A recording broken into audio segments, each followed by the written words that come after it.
प्रिया अनजाने में जब अपने पति राजत के स्टडी रूम में जाती है तो पाती है कि वहां उसकी और उसकी मासी माँ की छोटी बहन रिया की कई घनिष्ठ तस्वीरें टंगी हुई हैं। ये सब देखकर वह बौखला जाती है क्योंकि उसकी याद में राजत और रिया कभी मिले जुले नहीं थे। तब तक जब तक वह राजत की डायरी खोलकर पढ़ती है तभी उसे पता चलता है कि राजत की आंखों में वह हमेशा सिर्फ एक बदली हुई घटना रखेल प्रतिरूप रही है। प्रिया ने कभी सोचा भी नहीं था कि राजत की सबसे प्यारी और सबसे चाहने वाली औरत उसकी मासी रिया है और दोनों ने कभी बहुत जोरदार प्यार किया था। राजत और रिया ने एक दूसरे से 10 साल तक मोहब्बत की, पर अंत में रिया ने धोखा दिया और किसी और के साथ हो गई। राजत को रिया नहीं मिलने पर, क्योंकि प्रिया और रिया में शक्ल मिलती थी, राजत ने एक साजिश रची, एक सड़क हादसा करवा दिया। हादसे के बाद रिया को चोटें आईं और प्रिया से पहली मुलाकात में ही राजत ने उससे नजदीकियां बढ़ा ली और शादी कर ली। शादी के बाद राजत दिन प्रतिदिन प्रिया से दूरी बनाता रहा। प्रिया सोचती रही कि राजत उसे सच्चा प्यार करता है, पर जब सच सामने आया तो वह तबाह हो गई। अगर उसकी शक्ल रिया जैसी न होती तो शायद वे कभी साथ न होते। वह हैरान थी कि शादी के इतने सालों में राजत ने सब कुछ छिपा रखा। तब उसने एक बड़ा फैसला किया, उसने तलाक का फैसला कर लिया। अगले ही दिन प्रिया ने वकील से एक तलाक का समझौता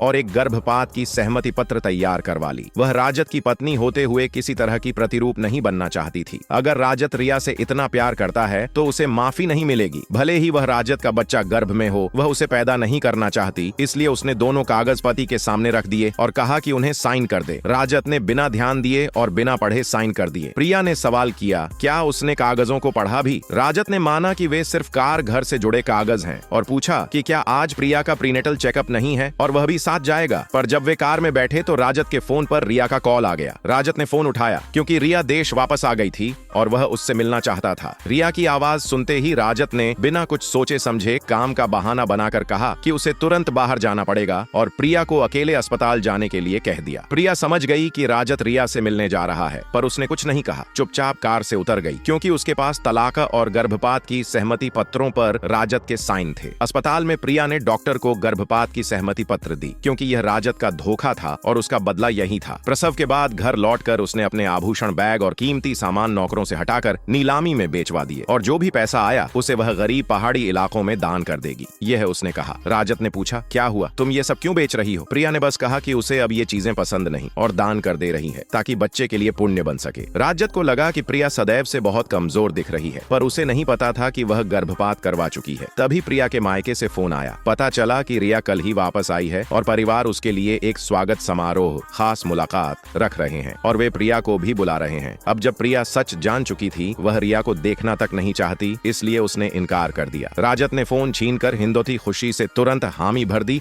और अगले दिन दोनों मायके चले गए। परिवार की दावत में राजत रिया को देखकर बहुत खुश हुआ। उसने ज्यादा पी ली और पूरी तरह मदहोश हो गया। उसका मकसद था कि वह मायके में ही रुके रहे ताकि वह ज्यादा से ज्यादा समय रिया के साथ बिता सके। मदहोश होकर वह सो गया और नींद में भी बार बार रिया का नाम ले रहा था। तुम वापस आई हो, है ना? तुम मेरे लिए आई हो न? जैसी बेसब्र प्यास वह जाहिर कर रहा था। प्रिया ने अपने कानों से राजत के ये सच बोल सुने और समझा कि वह सारी चीजें बस उसकी कल्पना थीं। केवल शराब के नशे में ही राजत सच्चा दिल खोलकर बोलता था। उसने देखा कि पहले राजत बिल्कुल शराब नहीं पीता था क्योंकि वह कुछ गलत बोलने से डरता था, पर अब रिया के लिए और उसके प्यार के कारण वह स्वयं को खो बैठा था और नशे में सच बोल रहा था। प्रिया वहां से बाहर चली गई और बाथरूम में जाकर रोने लगी। जब वह कमरे में लौटी तो राजत कहीं नहीं था। तभी उसने राजत की आवाज सुनी और उसकी तरफ बढ़ी। राजत रिया से कहता है, मैंने तुम्हें छिपाकर क्यों रखा? मैं तुमसे शादी क्यों नहीं कर सका? क्या तुम्हें पता नहीं कि तुम कितनी जैसी हो? तुम मेरी रक्त संबंधी हो। मुझे केवल तुम्हारे साथ ही रहकर